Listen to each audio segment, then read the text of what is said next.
pues se declara una alerta sanitaria máxima por vapeadores en México. Y se sigue pensando que no hacen daño y se sigue pensando que con esto no me afecto tanto y es una forma de voy a dejar de fumar, es lo que dice quienes los utilizan, ¿no? Y para lo peor que los utilizan en los lugares cerrados, ¿no? Y uno ahí está enseguida que quizá también nos ponen en riesgo. Gracias, doctor, por estar con nosotros. ¿Qué tal, Cintia? Buenas tardes, gracias por la invitación. Hacen daño, ¿verdad? Sí, el vapeo es realmente una manera alterna de ir retirando la adicción a la nicotina que genera pues el tabaquismo crónico. La situación es que es diferente, ciertamente, no es lo mismo la combustión que genera quemar las hojas del tabaco como tal y la serie de moléculas que se liberan en ese momento y que uno va a inhalar con cada exposición al humo del tabaco. El vapeo, que básicamente sería calentar un líquido donde vamos a encontrar nicotina, pero que también pueden venir algunos otros compuestos que no van a combustionar, pero que pueden absorberse por la vía respiratoria y quedarse atrapados en los pequeños bronquiolos y en los alveolos como pequeños liposomas o pequeñas gotas de grasa de suspensión que eventualmente pueden tapar esos alveolos y generar lo que conocen en Estados Unidos como VALI, que es una neumonía o una lesión asociada al vapeo, ¿no? Entonces esta lesión pulmonar asociada al vapeo pues se genera precisamente por estas microgotas que pueden llegar a contener diferentes sustancias, pero las que han identificado que han llegado a producir neumonía es básicamente el acetato de vitamina E y en algunas ocasiones algunas moléculas donde se encuentra suspendido el THC, que es el tetrahidrocannabidiol, básicamente la marihuana. Okay. Entonces estas moléculas que se pueden quedar ahí atoradas, por así decirlo, en el alveolo, pueden llegar a presentar síntomas en los pacientes muy semejantes a las neumonías infecciosas. Pueden llegar a presentar fiebre, tos, dificultad para respirar, dolor pulmonar, sensación de ahogo. Es más, puede bajar la saturación, puede llegarse a confundir incluso con cuadros de COVID. Pero curiosamente, pues la característica principal es que no se aísla ningún patógeno, no se encuentra ningún virus y se asocia con el antecedente de que el paciente ha estado utilizando el vapeo, que es la utilización de esta nicotina vaporizada, de ahí viene el nombre, y que se ha vuelto muy adictivo en los jóvenes porque piensan que es como el cigarro del día de hoy, ¿no? Como que antes se usaba quemar el tabaco, pero como que ahora se usa el vape y no se dan cuenta que este realmente es un método de transición para aquella persona que quiere dejar de fumar, como tal, quiere perder el hábito del tabaco. Si tú le preguntas a un neumólogo, a un médico general, pues lo primero que te va a decir es que no fumes ni el tabaco ni el vapeo. Pero si tuviéramos que exponer realmente cuál de los dos es peor, pues efectivamente es peor la combustión del tabaco, porque ahí se liberan ciertas sustancias químicas que son carcinogénicas, que pueden llegar a producir cáncer del pulmón. La mayor parte de la gente que fuma no desarrolla cáncer de pulmón, pero el que desarrolla cáncer de pulmón seguro fuma. Entonces, para quitar ese riesgo, ir retirando poco a poco la adicción a la nicotina, se creó este sistema en el que la nicotina es vaporizada por estos aparatos y entonces la persona va dejando poco a poco la adicción. La nicotina es una sustancia muy adictiva, tan adictiva casi cercano a lo que hace la efedrina, las metanfetaminas. O sea, si tuviéramos que poner en contexto cuál de estas sustancias que existen en la actualidad es más adictiva, pues por mucho la heroína y sus derivados opioides, pero en segundo lugar estaría muy cercana a la nicotina. Es sumamente difícil de dejar. Entonces con el vapeo se hace una transición del cigarro común y corriente, del que uno que prende y quema, al vapeo y luego probablemente parches de nicotina o chicles de nicotina y finalmente dejarlo. O sea, eso son etapas de transición. Desafortunadamente los jóvenes piensan que el vapeo es como el cigarro del día de hoy, ¿no? Sí. Es como el cigarro moderno, pero no es así. Es totalmente... pues ahora sí que muy enfermizo pensar que alguien no fuma y luego se vaya directamente al vapeo, cuando realmente el vapeo es una transición para dejar de fumar. Doctor, vapear nicotina y vapear THC o CBD es igual el riesgo entonces, ¿verdad? Por lo que nos comenta.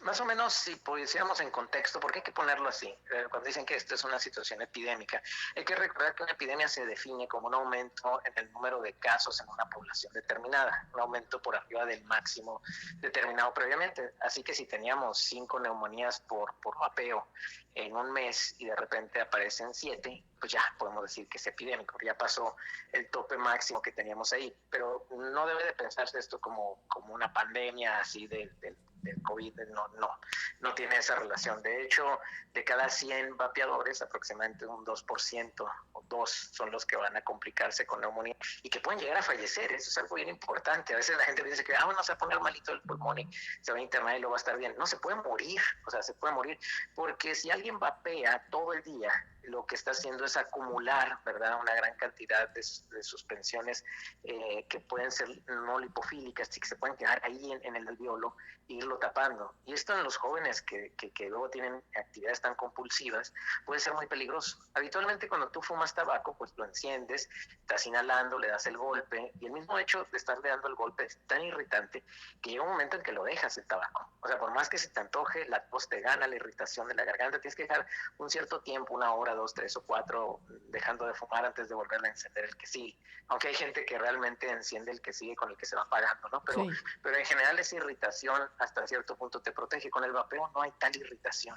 Entonces la persona puede tener una constante integración de la nicotina a su sistema circulatorio, de tal suerte que puede pasarse todo el día vapeando. Y entonces ahí es donde viene el problema. Te digas, casi siempre el problema lo tenemos en los excesos, ¿no? Y sí se puede llegar a presentar un exceso en esa conducta del vapeo. Y la gente también lo hace por cuestiones de ansiedad, independientemente que las personas ya no estuvieran fumando, veo que aplican esto de estarlo utilizando porque pues ellos dicen que su ansiedad baja. Claro, siempre hay algo de fondo, ¿no?, a esto. A veces es la postura, pues uno se integra con cierto grupo de personas que lo hacen y quiere pertenecer uno a ese grupo, sobre todo en jóvenes, pues eso se da, la presión social para... Y es que para se vino como moda, ¿no? Sí, es lo mismo que el tabaco. El problema del tabaco es que, como decíamos, pues es carcinogénico, y entonces se inventaron este tipo de artefactos para las personas que querían dejar de fumar. Pero el problema que se tiene es que lo están agarrando los jóvenes, al parecer como pensando que es el cigarro del hoy, ¿no?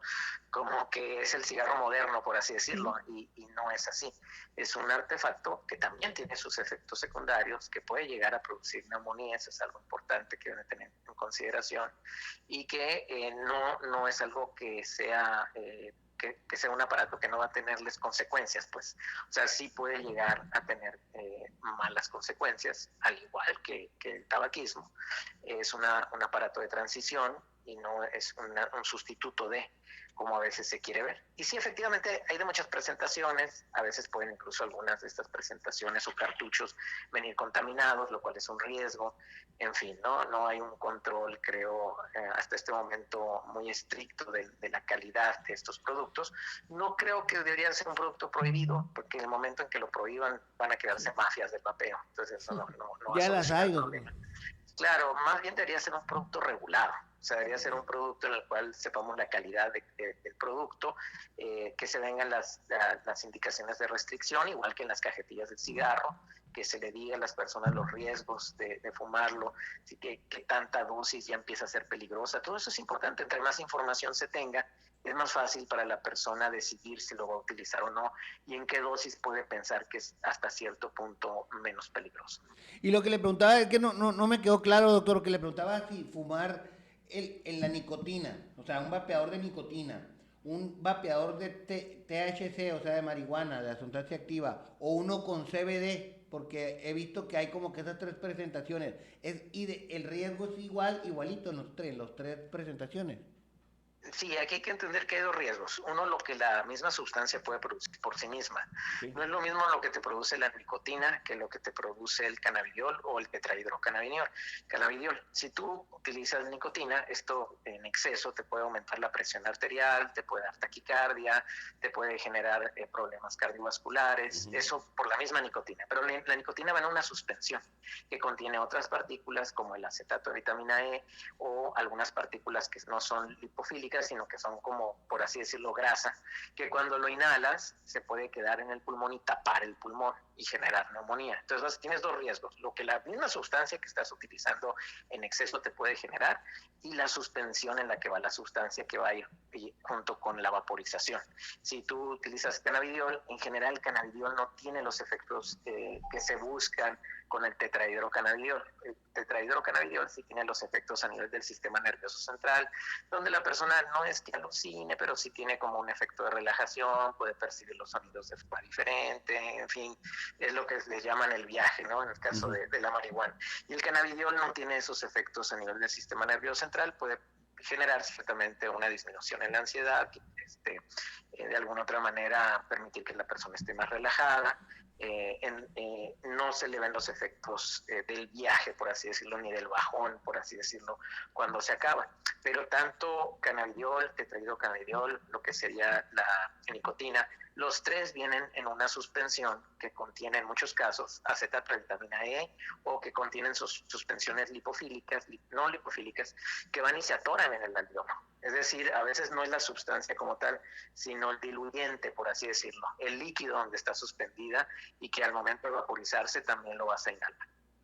Muy bien, por acá nos comenta Nelly, buenas tardes chicos, aquí escuchando, hablando del fumar, llevo 2 años y medio que lo dejé y 22 que dejé de tomar, me he hecho radiografías y todo sale bien, probé esos cigarros de vapeo y no me gustó y volví a agarrarlo. Si lo dejé de un día a otro, me dio el COVID y no tuve problemas, ¿habría que hacerme un estudio a fondo de mis pulmones? Nos preguntan por acá. Sí, siempre sí, el antecedente de tabaquismo crónico, lo ideal es acudir con su médico, ya sea su médico general, su médico neumólogo, para que realice, ¿verdad?, un plan de chequeo. Bueno, se va a incluir ahí obviamente la radiografía, ya se verá si es necesaria tomografía, espirometría, para ver no solamente la imagen del pulmón, sino la función. Y determinar si ese paciente requiere algún tratamiento de rehabilitación pulmonar o simplemente pues su chequeo anual y evitar el tabaquismo, ¿verdad? Pero sí, en su caso sí sería muy adecuado acudir con su médico general o con el especialista. Muy bien, pues como siempre muy agradecidos con el doctor Alberto Monteverde por platicar de tantos temas aquí con nosotros para el Comal. Es un gusto, que estén muy bien, Cintia, un abrazo. Gracias. Gracias, doctora, hasta pronto.